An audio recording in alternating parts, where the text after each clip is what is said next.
Eh bien, salut à tous, c'est Nico. On se retrouve aujourd'hui pour une toute nouvelle vidéo en programmation COBOL. Aujourd'hui, 8e exercice de notre série, on a pour objectif d'écrire un programme COBOL qui affiche les n premiers entiers naturels, où n est un nombre saisi par l'utilisateur. Alors, directement sous VS Code, comme vous pouvez le voir, j'ai ajouté le squelette classique d'un programme COBOL qui se compose de l'Identification Division, de la Data Division et de la Procedure Division. Comme d'habitude, on va commencer par déclarer l'ensemble des variables dont on va avoir besoin dans le programme, et ça se passe dans la working. Alors, première variable, on va déclarer une variable WSN.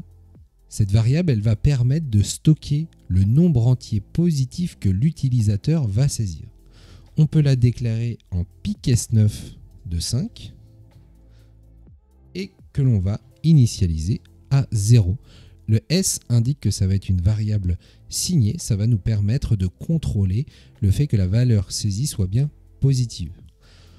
Ensuite, je vous propose de déclarer une variable WS compteur. En fait, cette variable, elle va servir de compteur, elle va commencer à 1 et va être incrémentée à chaque tour de boucle pour afficher tous les entiers naturels. On peut la déclarer en pic 9 de 5 et on va l'initialiser à 1. Et pour finir, on va avoir une variable WS continue. Alors, WS continue, elle va permettre de stocker la réponse de l'utilisateur. Donc pour ça, on va la déclarer en pic X et on va l'initialiser à O. Et ça va nous permettre de savoir si l'utilisateur veut recommencer l'exercice avec un nouveau nombre ou alors s'il préfère tout simplement arrêter le programme. Ensuite, dans la procédure division, l'idée, dans un premier temps, c'est de faire en sorte que le programme commence par demander à l'utilisateur d'entrer un entier positif n, à savoir la valeur limite jusqu'à laquelle les entiers naturels seront affichés. Alors, dans un premier temps, je vous propose de déclarer un paragraphe que l'on va appeler traitement principal. On commence par effectuer un affichage à l'utilisateur où on va lui demander « Veuillez entrer la valeur de n » en indiquant que l'on souhaite un entier positif. Voilà. Ensuite, on utilise l'instruction accept pour recueillir la saisie de l'utilisateur. On l'a dit tout à l'heure, on utilise la variable WSN pour stocker sa saisie. Ensuite, ce que l'on va faire, c'est que si l'utilisateur entre un nombre négatif ou nul, le programme, il doit afficher un message d'erreur et redemander une nouvelle saisie. Alors pour cela, ce que l'on peut faire, c'est utiliser une alternative simple, à savoir if WSN est inférieur à 1, qu'est-ce que l'on fait? On commence par afficher un message d'erreur. Display, par exemple, erreur. Veuillez entrer un entier positif. Voilà. On peut appeler de nouveau notre paragraphe TT principal, traitement principal, et ensuite on termine cette alternative à l'aide d'un endif. Ensuite, ce que je vous propose, c'est d'appeler un nouveau paragraphe. Admettons que l'utilisateur a saisi un entier positif, on va appeler un paragraphe qui va afficher les n premiers entiers naturels. Alors pour cela, on peut effectuer un perform d'un paragraphe que l'on va appeler affiche n premiers entiers. Voilà. On va reprendre ce nom et on va se créer notre petit paragraphe.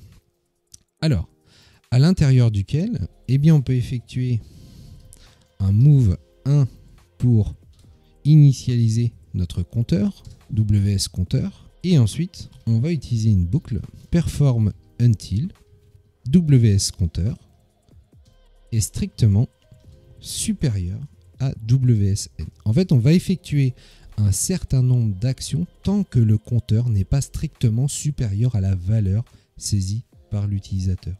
Ces différentes actions, quelles sont-elles? On commence par afficher un message display entier naturel, et puis ce que l'on peut faire, c'est qu'on va mettre ça entre crochets, on va mettre notre compteur, on ferme les crochets,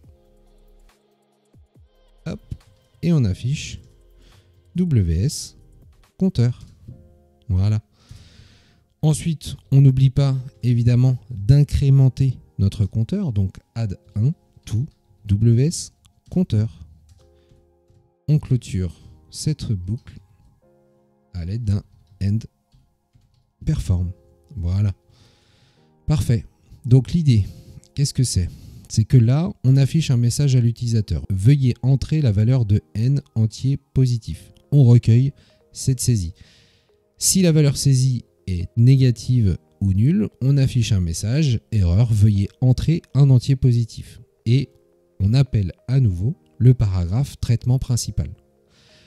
De sorte à ce que l'on commence à afficher les n premiers entiers positifs seulement quand l'utilisateur a entré une valeur positive. Alors, ensuite, on appelle notre paragraphe d'affichage et on effectue nos différentes actions.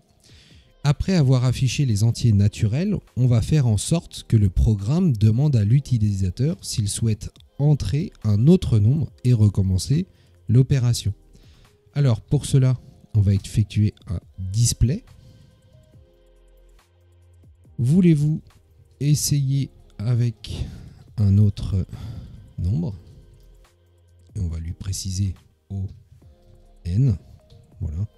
Hop. Parfait. On recueille la saisie de l'utilisateur que l'on vient stocker dans WS continue. On vient tester cette valeur. If WS continue est égal à O. Alors, qu'est-ce que l'on fait? On appelle à nouveau notre paragraphe traitement principal, tout simplement. On termine avec un if et évidemment, on stoppe l'exécution de notre programme à l'aide d'un stop run. Voilà. On peut enregistrer notre programme et ce que l'on va faire, c'est se créer un nouveau terminal et on va aller se positionner dans le dossier où j'ai enregistré mon programme.